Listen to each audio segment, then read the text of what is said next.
जय श्री राधे। आज हम आपके सामने लेकर के आए बरसाने की बहुत ही सुंदर एक घटना।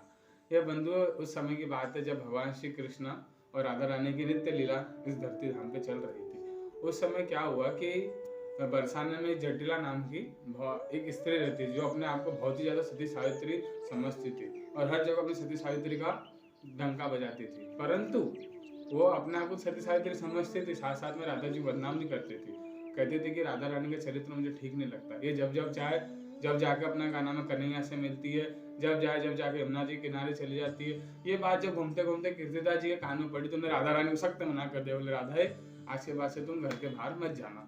ये बात जब बरसाने गोपियों ने जाकर के भगवान श्री कृष्ण को बताई, भगवान कृष्ण को बड़ा क्रोध आया। उन्होंने कहा कि बताओ ये जटिला हमारी राधा रानी के ऊपर कलंक उतार रही है, अभी इसको बता चका तक आओ। इस प्रकार कह करके वो भगवान श्री कृष्ण अपने नंद महल गए और नंद महल में जाकर के दरवाजे के पास जैसे ही गए तो वहाँ पे बेहोश होकर के वो गिर गए। और जब बेहोश होकर के गिरे तो नंद रानी आई, नंद बाबा उन्होंने उनको ले जाकर के अंदर ले गए। वो बड़ा दुखी होने लगे, बोले बताओ हमारे श्री कृष्ण को क्या हो गया। बड़े बड़े वैद्यों को बुलाया गया परंतु कोई भी कृष्ण जी का उपचार नहीं कर पाया। तभी भगवान की प्रेरणा से भगवान शंकर स्वयं एक साधु का वेश बना करके आए और नंद महल के सामने खड़े होकर के भिक्षाम देही कहने लगे। जब इस प्रकार कहा तो नंद रानी बाहर आई भिक्षा लेकर के और भिक्षा देने लगी तो साधु बाबा ने कहा कि बोले आप भिक्षा दो, पर आप इतना दुखी क्यों, क्या है आपके दुख के कारण। बोले दुखी लोगों के घर से मैं भिक्षा नहीं लेता।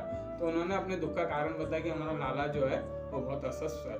तो साधु महात्मा ने कहा अगर आपकी इच्छा हो तो मैं उनके पास जाऊँ, उनका कुछ इलाज करूँ। बोले हाँ ठीक है जाइए। तो साधु महात्मा जो थे वो भगवान श्री कृष्ण के पास गए, थोड़ा सा जादू वादू ऐसा कुछ करे, परंतु मतलब भगवान लीला से सब चल रहा था, भगवान की लीला ही चल रही थी। तो भगवान की प्रेरणा से तो साधु बाबा ने कहा कि बोले ये जब ही स्वस्थ होंगे जब किसी सती साध्वी स्त्री के चरण रज उनके माथे पर रखी जाएंगी। अब तो नंदा बाबा ने पूरे नंदा गांव में बरसाने में सब जगह ये 84 कोस में सब जगह ये डंका बिछा दी कि जो भी अपना को सती सावित्री स्त्री समझती है वो यहाँ पे आए। और उनके सामने शर्त ये रखा गया कि फूटा हुआ मटका जो है, एक मटका लेंगे, उसमें एक छोटा सा छेद करेंगे और उस मटके को सर पर रख करके यमुना जी के इस पार से उस पार जाना। जो सती सावित्री होंगी वो पार कर जाएंगी, जो सती सावित्री नहीं होंगी वो डूब जाएंगी। कई सती सावित्री ने आकर के वो प्रयोजन किया पर सब डूब गई। पर फिर नंद बाबा ने बुलावा भेजा अपने का नाम है जटिला जी के पास। जटिला जी को जब बुलावा भेजा तो जटिला जी ने अपनी बहू को कहा, बोले बहू देखी इसलिए कहती हूँ सती सावित्री रहना चाहिए, अच्छी रहना चाहिए। देख आज मैं अच्छी हूँ तो आज मेरे लिए बुलावा आया है, वो भी नंदा बाबा का। इस प्रकार कह करके बहू ने कहा बोले ठीक है जाइए आप। तो जटिला आई, उनने भी अपने सर के ऊपर मटका रखे, जैसे कहती यमुना जी के अंदर डूब गई। तो अपने क्या नाम है भौ रानी कहने लगी, बोले बताओ ये सती सावित्री और ये भी डूब गए। अब सब लोग तो प्रसन्न हो रहे थे कि बताओ जटिला जी का विमान टूट गया, परंतु यशोदा मैया बड़ी दुखी हुई। बोले बताओ मेरा लाला कैसा स्वस्थ होगा, लाला तो स्वस्थ हुआ ही नहीं अभी तक। तभी वो जो साधु बाबा थे उन्हें जमीन के ऊपर 2-4 रखेल ऐसे खींचे और कहने लगे जहाँ तक मेरा विचार है कि अभी तक एक सती सावित्री आने की है। बोले कौन।